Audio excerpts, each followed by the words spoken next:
my hierarchy would be something like this. I type letters, I type words, phrases, sentences, paragraphs. I sequence the paragraphs, I make chapters, I write books. It's all coherently laid out towards some higher order aim, all of that.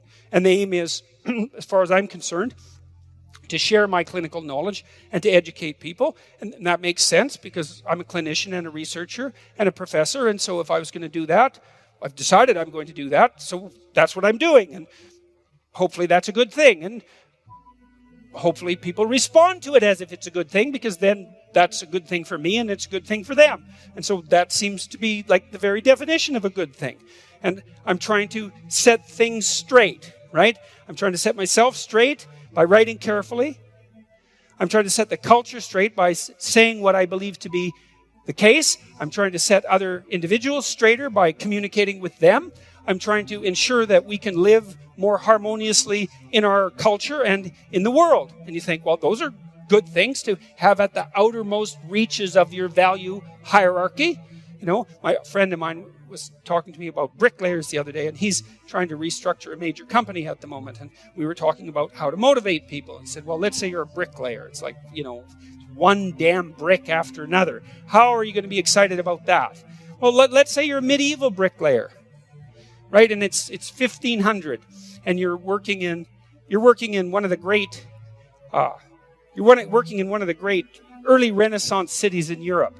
And it isn't a wall you're building, it's a cathedral. It's going to take 350 years. And why are you doing that? Well, it's for the ultimate glory of God, whatever that means. And so you're not putting one brick down after another. It's like you're involved in this unbelievably complicated moral structure that stretches all the way up to heaven itself, so to speak. And each of your minor actions, your local actions, is imbued with the spirit of that entire moral structure. Well, that's a philosophy. It's like, well, do you have a meaning in life? What's the meaning of life? Well, hopefully it isn't just unrequited suffering and malevolence. We could dispense with that as much as possible. That might be a good start. But then to aim high, well, that seems to be reasonable. To aim as high as you can. And we've laid out things that could be aimed at. You could constrain yourself, There are things you're not doing and things that you shouldn't be doing. You stop doing the things that you shouldn't be doing and start doing the things you should be doing. That's a good start. Wake up enough so that you can set the structures around you right. It's your moral obligation as a citizen, your responsibility, and your divine duty, I would say, from our cultural perspective, because in the West, everyone is regarded as a sovereign individual.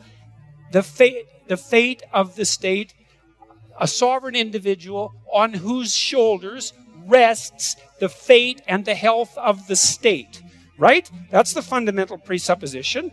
Otherwise, well, why do you get to vote? Just to make a mistake? Well, no, that's not it. You're supposed to be awake so that the ship of state continues to move forward in the appropriate direction. And somehow we've decided that's up to you. Why? Well, because we've also decided, hey man, you can do it. And not only that, no one else can. And so that's something to know and might be something to take seriously. It's like, who knows what the hell you'd be if you got your act together.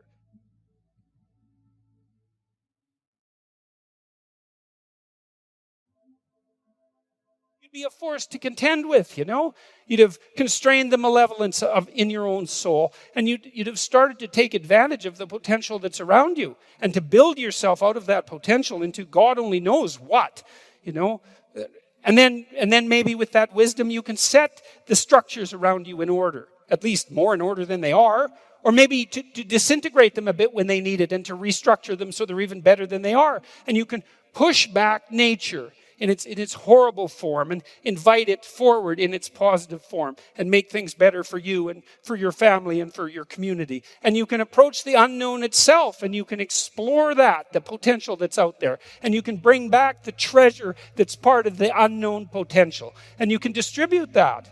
And that is what you can do.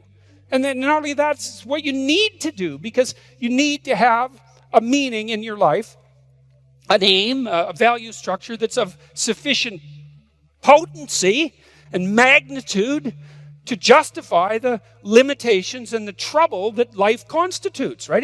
This is no trivial business that we're involved in, right? We're all in this up to our necks, literally. It's a mortal game. You're all in. And to play it wrong is to risk suffering in hell. And I'm not talking about afterlife. I'm not talking about something metaphysical. You can generate plenty of hell right here around you. Plenty. An unlimited amount. And so you can move towards that direction, or you can move towards a positive direction. And you can orient yourself. And you can learn. This is why the postmodernists are so incorrect. It's like, look, you need an aim.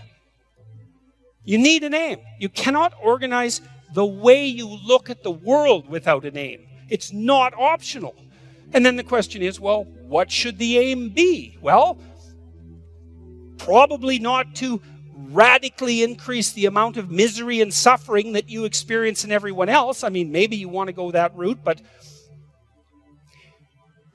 and people do, but I think they only do when they become bitter and they give up, and they make mistakes they know they're making, right? It's conscious decision to go down that route. It's not like they think that's okay to begin with.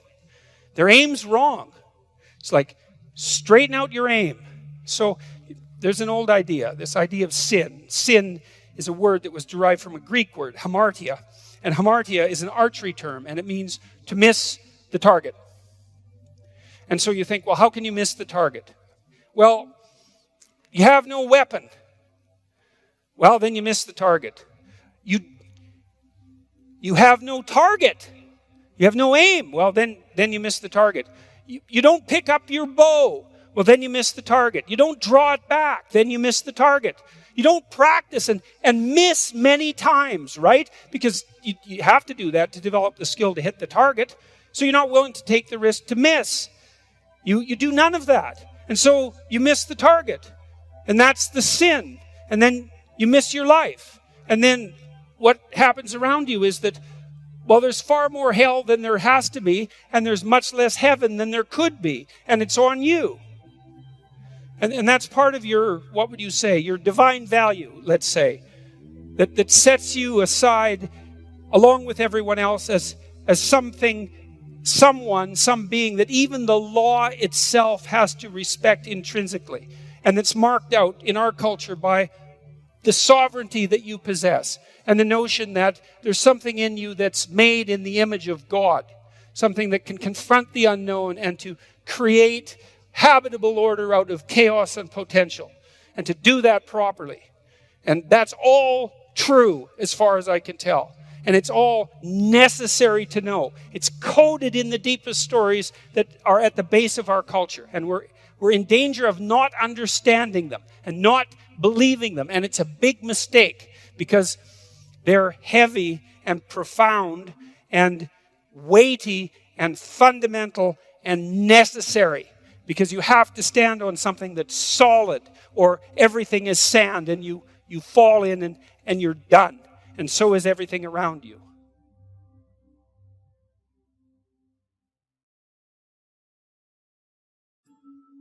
You can't look at the world without an aim. Literally. You can't even perceive it. You cannot regulate your emotions without an aim.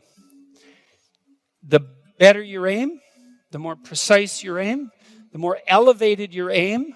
You remember in Pinocchio, when Geppetto wants to turn Pinocchio into a real boy, he wishes on a star.